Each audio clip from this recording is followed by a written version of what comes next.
Hi, I'm Gary Clouse, Major League Fishing Pro, and you know, most of you know that if you've been into bass fishing all the last few years, that swim jigs have really taken off as a technique. They started a few years ago, and you know, a swim jig is really any jig that you swim. You just rig. If I'm rigging up for a day to throw a swim jig a lot, I'll rig up two different rods, one with braid, and on the braid rod, I usually have a swim jig with a heavy hook.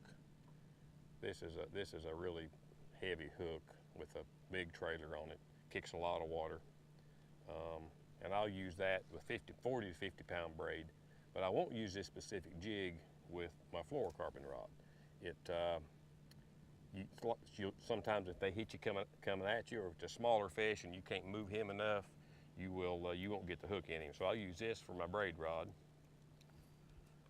I'll go to a different jig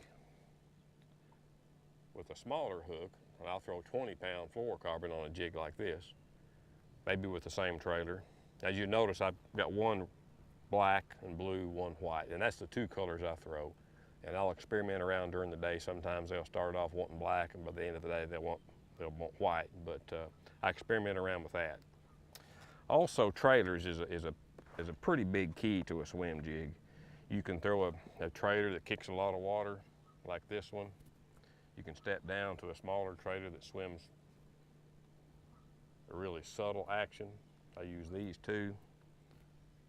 A small crawl like this that kicks is good. Sometimes if you want to slow your bait down, if you don't want it to fall quite as fast, if you want to fish it a little slower, you put a bigger trailer on, a 3/8 ounce for example, and it'll slow that down.